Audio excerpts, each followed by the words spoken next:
आज हम बात करेंगे चेतना के बारे में। मैंने कई बार कहा है कि चेतना ही हमें मनुष्य बनाती है। हम मनुष्य सबसे ऊंचे माने गए हैं। माने क्या गए हैं? हम हैं सबसे ऊंची श्रेणी में हम आते हैं। जितने भी जीव जंतु हैं उसका कारण हमारी चेतना ही है। आमतौर पर इस संसार में इस चेतना को 3 श्रेणी में बांटा जा सकता है।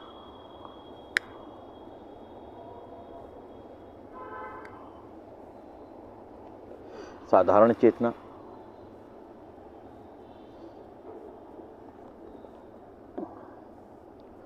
आत्म चेतना और ब्रह्मांडीय चेतना।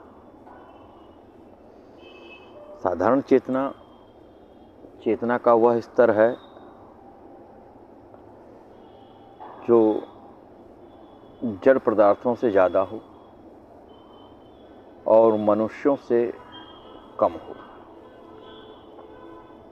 यह चेतना अलग अलग जीवों, वनस्पतियों, शैवालों, प्राणियों, कीट पतंगों में अलग अलग स्तर पर होती है, जो कि प्राणियों और वनस्पतियों को प्रेरित करती है मैथुनी प्रक्रिया के लिए, भोजन के लिए, हर्ष कष्ट के एहसास होने में। परंतु चेतना के इस स्तर पर पार्श्विक केंद्र और भावनात्मक केंद्र दोनों जागृत होते हैं, परंतु बौद्धिक क्षमता का विकास बेहद ही न्यून होता है। मनुष्य अपने क्रमिक विकास में इस चेतना स्तर से उठकर आज की चेतना के स्तर तक पहुंचा है। हालांकि अधिकतर मनुष्य अपना जीवन शुरू ही इस साधारण चेतना से करते हैं।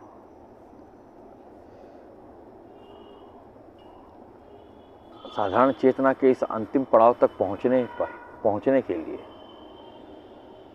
मनुष्य इस वक्त साधारण चेतना के अंतिम स्तर पर अथवा आत्मचेतना के प्रथम स्तर पर, इन्हीं के मध्य में आज का मानव जीवन जी रहा है। इस स्तर तक पहुंचने के लिए भी मनुष्यों को करोड़ों साल लगे, करोड़ों साल। आज की चेतना स्तर से मनुष्य और आगे बढ़ेगा, परंतु उसे होने में और करोड़ों साल लगेंगे। ऐसा नहीं है कि मनुष्य इसी स्तर पर रुक जाएगा। यह स्वतः होने वाली विकास की प्रक्रिया है, जो कि प्रकृति द्वारा नियंत्रित और निर्देशित है। मैं एक चीज़ जानता हूँ, हर एक व्यक्ति को पहुँचना है उस ब्रह्मांडीय चेतना तक, आज नहीं तो कल, भले ही इसमें करोड़ों साल और लग जाए।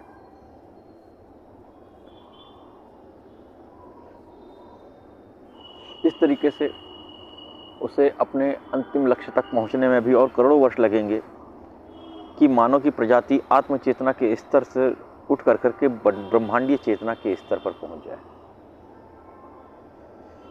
यह सभी मनुष्यों की नियति है कि वहां पहुंचेंगे अवश्य उस स्तर तक, परंतु इस क्रमिक विकास से, जिस स्पीड से यह विकास चल रहा है, अभी और करोड़ों लाखों वर्ष लगेंगे। इसे कहते हैं इवोल्यूशन, क्रमिक विकास का सिद्धांत। अगर मानव चाहे तो अपनी इच्छा शक्ति से, अपने संकल्प शक्ति से इस क्रमिक विकास की गति को रोक सकता है। अपने जागरूकता और अभ्यास और प्रयास के माध्यम से वह उस स्तर को आज इसी जन्म में प्राप्त कर सकता है, जिसको प्राप्त करने के लिए उसे अभी और कई साल लगेंगे, कई करोड़ों साल लगेंगे, कई जन्म लगेंगे। मैं संतों के बारे में कहता हूँ कि वो पुरुष जो अपने दौर में जन्मे वो आज के पुरुष नहीं है, वो भविष्य के पुरुष हैं। भविष्य में जो प्रत्येक जनसाधारण का आध्यात्मिक स्तर होगा वो वैसा ही होगा, परंतु यह क्रमिक विकास के सिद्धांत पर काफ़ी समय बाद होगा।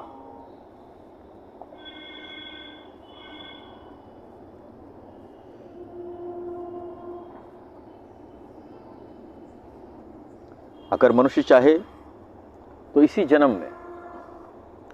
जन्म में अपने प्रयास और अभ्यास और जागरूकता की सहायता से आत्मचेतना के स्तर से उठ करके वो ब्रह्मांडीय चेतना के स्तर तक पहुंच सकता है। मैं इसे कहता हूं रिवॉल्यूशन, क्रांतिकारी विकास। इसी रिवॉल्यूशन के आधार पर कई महापुरुष, बुद्ध, महावीर, कबीर जी, पलटू साहब, चैतन्य महाप्रभु, तोतापुरी जी महाराज, स्वामी रामकृष्ण परमहंस, महर्षि रमण आदि तथा अवतारी पुरुषों में प्रभु श्री राम, कृष्ण जी, हनुमान जी आदि भी उस ब्रह्मांडीय चेतना के स्तर तक पहुंचे, क्योंकि उन्होंने किया है अतिरिक्त अभूतपूर्व अभ्यास, प्रयास। यह एक दिन में होने वाली घटना नहीं है। यह घटना एक दिन में नहीं घटित होती। यहाँ आवश्यकता है निरंतरता की। हालांकि यह घटित होता है एक क्षण में, परंतु उस एक क्षण को प्राप्त करने के लिए निरंतर अभ्यास की आवश्यकता है। इसे वही पूर्ण कर सकता है जिसके पास है एक सच्ची जिज्ञासा।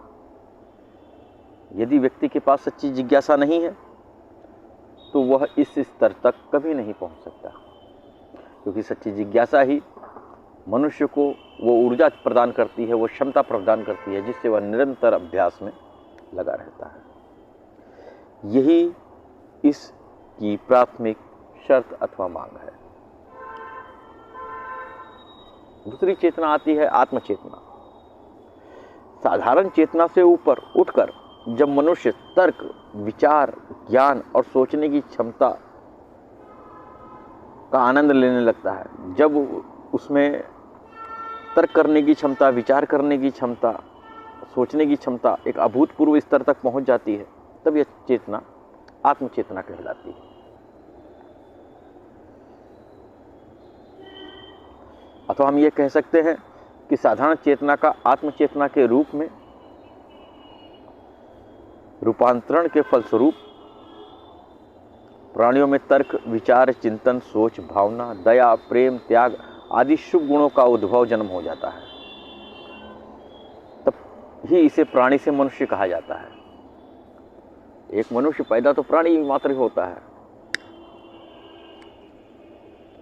धीरे धीरे प्रयास करते करते करते करते वह आत्मचेतना के इस पहले स्तर तक, कुछ अंशों तक, अगर मैं मान लूँ कि आत्मचेतना की टोटल 100 डिग्री हैं तो 5 डिग्री, 6 डिग्री में उसका पूरा जीवन व्यतीत हो जाता है, और तब प्राणी से मनुष्य कहा गया। मैं कहता हूँ लोगों से कि पहले तो मनुष्य बनो,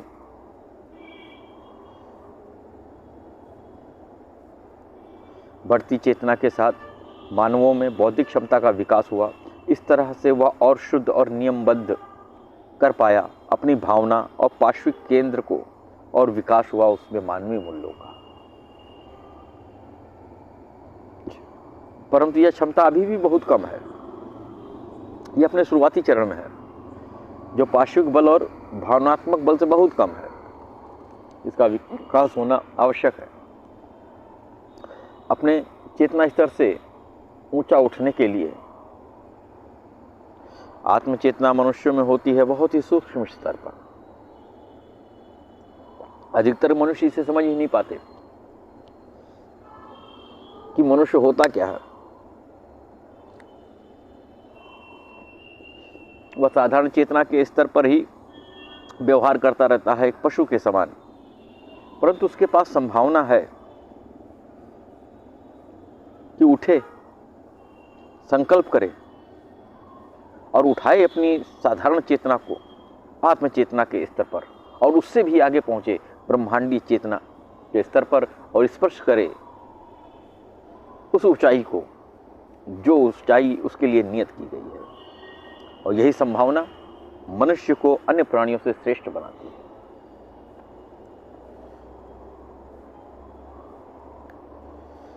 क्योंकि मनुष्य के पास होती है एक साधारण चेतना और बहुत ही सूक्ष्म स्तर पर आत्मचेतना, जिससे वह समझ पाता है अपने आसपास के परिवेश को, अपने परायों को अपने अंगों के प्रति जागरूक होता है, महसूस करता है, समझ पाता है अपनी इंद्रियों को सामान्य जानवरों के समान। परंतु इससे अलग आत्मचेतना एक नई दिशा है जो कि मनुष्य के पास है। इस चेतना से मनुष्य साधारण चेतना का लाभ तो लेता ही है, बल्कि इस चेतना से वह स्वयं को एक अलग अस्तित्व के रूप में समझ पाता है, अपने एकांतता का, अपने सर्वव्यापकता का अनुभव कर पाता है। और अनुभव कर पाता है, वह देख पाता है स्वयं से अलग अपने भावों को, अपने विचारों को, अपने मन में चलने वाले प्रत्येक हलचल को। जब तक मनुष्य इस स्तर तक नहीं पहुंच रहा, तब तक वो समझे इस चीज को कि अभी तक उसमें आत्मचेतना का विकास नहीं हुआ। यह चेतना मनुष्य का परिचय करवाती है एक ऐसे जगत से जो बाहरी जगत का मूल है, एक ऐसा अनदेखा क्षेत्र जिस पर कार्य करने से हमारा सांसारिक जीवन और भी संतुलित, रसमय, सुरुचिपूर्ण हो जाता है। परंतु दुर्भाग्य यह है कि इस चेतना को समझने और विकसित करने की शिक्षा, अभ्यास, विधि कोई नहीं बताता कि इस आत्मचेतना को विकसित किस तरह से किया जाए। हम साधारण चेतना से आत्मचेतना के स्तर तक पहुँचें कैसे? यह कोई एकाएक होने वाली घटना नहीं है। इस पर तो कोई बात ही नहीं करता। कुछ गुरुमुखों को छोड़कर, कुछ गुरुमुख हैं ऐसे जो इस पर आज भी जिज्ञासु साधकों को दिशा प्रदान करते हैं, ज्ञान प्रदान करते हैं, निर्देश प्रदान करते हैं। परंतु अधिकतर आश्रमों में, गुरु संगत में इस पर कोई विचार ही नहीं है, जबकि यह विषय अथवा मार्ग है जो आपको आपके स्व की तरफ लेके जाता है। मार्गदर्शन, विषय प्रवेश के अभाव में मनुष्य अपना पूरा जीवन साधारण चेतना के स्तर पर रहकर पशुवत व्यतीत करता रहता है। हमने देखा, हम साधारण चेतना के स्तर पर पैदा होकर के अपने ज्ञान से, अपने संस्कारों से बहुत ही सूक्ष्म स्तर के आत्मचेतना के स्तर को पकड़ पाते हैं। इन दो चेतना के स्तर के अलावा एक चेतना का स्तर और है जो इन सभी चेतनाओं से उत्कृष्ट है। इसे कहते हैं ब्रह्मांडीय चेतना। जिस प्रकार साधारण चेतना और आत्मचेतना में जमीन आसमान का अंतर है, उसी प्रकार आत्मचेतना और साधारण चेतना में भी जमीन आसमान का अंतर है। यह चेतना किसी किसी के द्वारा समझी गई और जिन्होंने इसे जाना, इसके लिए स्वयं को विकसित किया, वह पूर्णता को प्राप्त हुए। वही समय के दिव्य पुरुष कहलाए, वही सतगुरु हुए, वही महापुरुष हुए। यह विषय आज तक आम लोगों से अछूता रहा। इस चेतना की अभ्यास विधि भी आज बहुत कम लोगों के पास उपलब्ध है। आत्मविकास का यह चरणबद्ध विकास, इसकी जानकारी बहुत ही कम लोगों के पास है। इस ब्रह्मांडीय चेतना का सबसे बड़ा गुण यह है कि वह स्वयं ब्रह्मांड के आदेशों, क्रियाकलापों को तरंगित करता है। यह चेतना चीज़ों को तर्क वितर्क या निष्कर्ष की मेहनत से भरी हुई प्रक्रिया को नहीं समझती, बल्कि उसे सीधे अनुभूति के माध्यम से साधक के हृदय में उतार देती है। कोई जरूरी नहीं है कि कोई अभ्यास प्रक्रिया की जाए। यदि मनुष्य इस ब्रह्मांडीय चेतना के स्तर पर है, तो जिस विषय वस्तु के बारे में उसे जानकारी चाहिए, उसका ज्ञान, उसका अनुभव उसके हृदय में स्वयं उतर जाएगा। यह चेतना मनुष्य को, आम मनुष्य, एक दिव्य मनुष्य बना देती है। हमारे भारतवर्ष के, इस विश्व भर में जितने भी संतगण, महापुरुष पैदा हुए, वो इसी इस ब्रह्मांडीय चेतना के स्तर पर थे और दिव्य पुरुष हुए। मनुष्य की एक नई प्रजाति, दिव्य श्रेणी का मनुष्य वो हो जाता है। अगर मनुष्य इस ब्रह्मांडीय चेतना का अभ्यास करता है, इसे विकसित करता है, ऐसी स्थिति में इस प्रकृति में स्थित प्रत्येक विषय को तर्क वितर्क से समझने की आवश्यकता नहीं होगी। यह ज्ञान अनुभूति के द्वारा उसके हृदय में उतरेगा। इस प्रकार से ज्ञान के उतरने को वैदिक ऋषियों को मंत्र दृष्टा कहा गया। वेदों की सारी ऋचाएं, सारे मंत्र, सारे श्लोक इसी प्रकार से हमारे वैदिक ऋषियों के हृदय स्थल पर उतरे हैं। विश्व के अन्य महापुरुषों के रूप में जो जो धर्म ग्रंथ उतरे, वह भी इसी प्रकार से उनके हृदय स्थल पर उतरे। इसी को ही आसमानी किताबों का उतरना कहा गया। चेतना के इस स्तर पर आत्मज्ञान जैसे शब्द अंधकार में नहीं होंगे। मनुष्य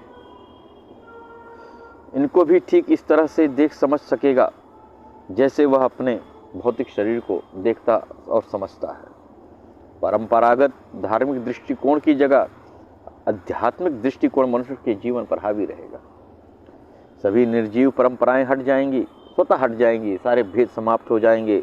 जिंदगी के आध्यात्मिक पक्ष पर जबरदस्ती का विश्वास अथवा अविश्वास नहीं होगा, क्योंकि आध्यात्मिकता के सार को हृदय अनुभव करने में सक्षम होगा। एक मनुष्य का दूसरे मनुष्य पर से नियंत्रण हट जाएगा, ऊंच नीच समाप्त हो जाएगा। सभी मनुष्य दिव्य श्रेणी के होंगे। समाज में नहीं होंगे कुछ लोग विशेषाधिकार रखने वाले, समाज का नेतृत्व करने वाले। हर एक मनुष्य खुद से एक शिक्षक होगा। इस स्तर पर सब कुछ एक खुली किताब की तरह होगा। पाप शब्द गायब हो जाएगा। इस संसार को किसी समाज सुधार की जरूरत नहीं रहेगी, जो कि आए और मानवता को बचाए। ब्रह्मांडीय चेतना खुद इतनी सक्षम है, वो खुद बचा लेगी मानवता को तमाम सारे उल्टी कार्रवाई और पापों से। ईश्वर, स्वर्ग, अमरता की परिभाषाएं भिन्न हो जाएंगी। सर्वत्र ब्रह्मांडीय चेतना के अनुसार दिव्य जीवन व्यतीत होगा। मोक्ष के लिए कोई लड़ाई नहीं रह जाएगी, मृत्यु भय नहीं रह जाएगा, भविष्य की कोई चिंता नहीं रह जाएगी, दुविधा नहीं रह जाएगी। कब्र अथवा मृत्यु के बाद की सभी शंकाएं निर्मूल हो जाएंगी। सभी अनदेखी, अनसुलझी क्रियाएं, कथाएं, तमाम अनदेखे तथ्य एक खुली किताब की तरह अनुभव के रूप में मनुष्य को हृदयस्थ रहेंगी। यह एक दिन में होने वाला परिवर्तन नहीं है, परंतु हमारा भविष्य यही है, हमारी नीयत यही है। हम सभी को पहुंचना है उस दिव्य स्तर तक। तब तक प्रकृति अपना खेल खेलती रहेगी। जब वह पहुंचाएगी हमें क्रमिक विकास के माध्यम से इस दिव्य स्तर तक। जिस प्रकार जीवन एक कोशिकीय जीवन से लेकर पाषाण युग और पाषाण युग से लेकर के आधुनिक युग तक विकसित हुआ क्रमिक विकास के सिद्धांत के अनुसार, इसी तरह आज के युग से विकसित होकर पहुंचेंगे हम सभी दिव्य स्तर तक और जिएंगे दिव्य जीवन को। इस विकास के दौरान हमने उदाहरण स्वरूप कई दिव्य पुरुषों को पाया है जिन्होंने इस ब्रह्मांडीय चेतना को समझा। आज धीरे धीरे संपूर्ण मानव समाज उसी ओर अग्रसर है, साधारण चेतना से आत्मचेतना की ओर और आत्मचेतना से ब्रह्मांडीय चेतना की ओर। चेतना के ये तीन स्तर ही हमें शून्य से अनंत तक पहुंचाने की क्षमता रखते हैं।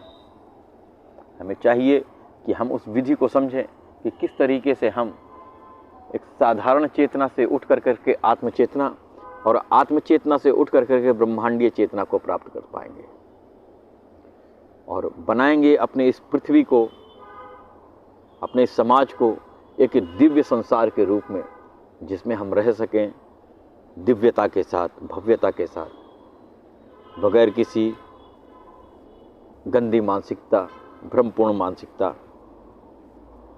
के बगैर। आपका स्वागत है इस प्रकार के संसार में, जहाँ पर सभी लोग पूर्ण हों, सभी लोग आनंदित हों, सभी लोग सक्षम हों, किसी का किसी के साथ में द्वेष ना रह पाए, इसके लिए हमें आधारभूत स्तर पर, मूल स्तर पर जाकर के कार्य करना होगा। आप सबका स्वागत है। बस आज के लिए इतना ही।